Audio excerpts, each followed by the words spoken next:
माझ्या फुटबॉल प्रेमी चाहत्यांनो, आज बलून डिओरची सेरेमनी आहे. होय, आज फुटबॉल मधला सगळ्यात मानाचा व्यक्तिगत पुरस्कार दिला जाणार आहे.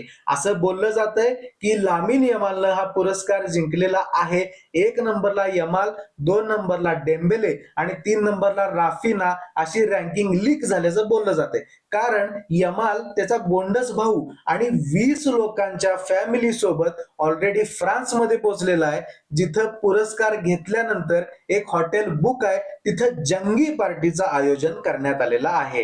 हे लक्षात घ्या, यमाल न हा पुरस्कार जर जिंकला तर तो इतिहासातला सगळ्यात यंगेस्ट खेळाडू असेल हा पुरस्कार घेणारा.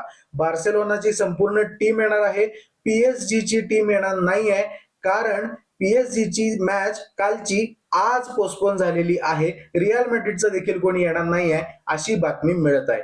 बार्सेलोनाचे फॅन खूप खुश असणार आहेत. त्याचं आणखीन एक कारण, रोनाल्डिनोच्या हस्ते हा पुरस्कार यावर्षी देण्यात येणार आहे.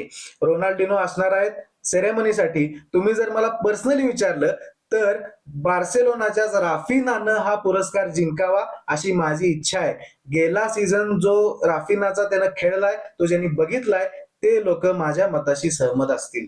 मी क्रायटेरिया देतोय बलोन डॉर कसा दिला जातो, कोणत्या निकषावर त्याचे, तेही बघा. आणि बलोन डॉरची सेरेमनी रात्री 12:30 वाजता YouTube वर लाईव्ह बघायला विसरू नका.